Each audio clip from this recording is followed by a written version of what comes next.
You know, every now and then you get one of those movies where you've seen the trailer so many times that regardless of what you think about the movie, you're just glad that you don't have to watch the trailer anymore.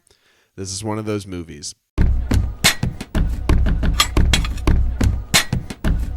So Speak No Evil is the newest horror thriller film starring James McAvoy. I've not seen the original foreign language film that this is a remake of. I'm just judging this one on its own. And overall, it wasn't bad. I thought it was okay. It could have been a lot better, but I did find myself to be pretty entertained throughout this film. For starters, James McAvoy, as always, is just brilliant. He's so great. He really harnesses his creepy side in this one, but also in a way that's kind of entertaining. Like, all the creepy stuff they do throughout this film is kind of funny, and it creates some good energy and lightheartedness throughout the film. It balances the tension and the dramatic buildup really well. And on that, there is some pretty solid tension here. The stuff that they do that's creepy is effective in creeping you out, and you're like, why are you doing this? It's weird, and it totally fits what they're trying to go for. It really does work. It's effective, and the build up towards like the big reveal and the finale is pretty effective. However, there are a couple of things that are keeping me from really loving this film.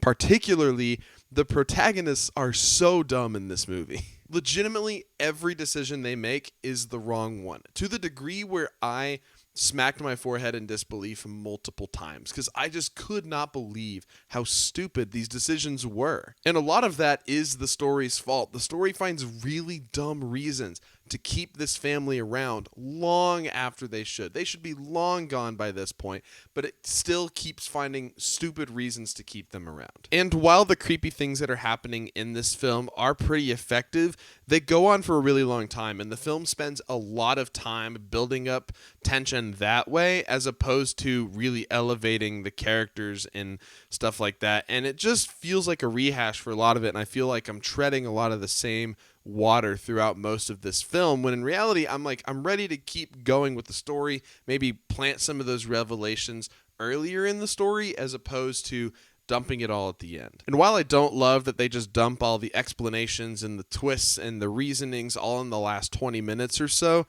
it does contribute to that really satisfying finale because you're getting all of your questions answered, you're getting some more action-packed tension, and it does lead to a pretty satisfying finale.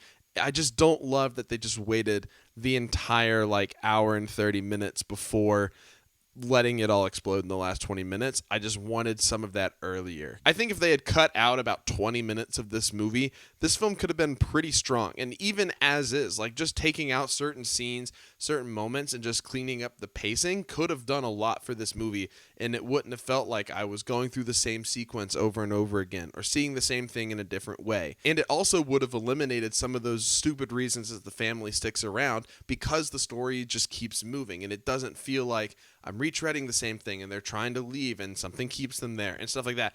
That happens multiple times, and by eliminating just maybe 20 minutes of this movie, you would have eliminated some of that, and it would have just felt a lot cleaner, a lot nicer, and a lot faster pace. Overall, I had a fun enough time with it, perfectly fine for a one-time theater watch, and honestly didn't feel like a waste of time at all. I just can't shake the feeling that I wanted more from it. But let me know what you thought about Speak No Evil down in the comments below. Did you love it? Did you hate it? Post them all down there. I'd love to hear your thoughts. As always, thank you so much for watching. Hope you guys have a great day, and I'll see you in the next one.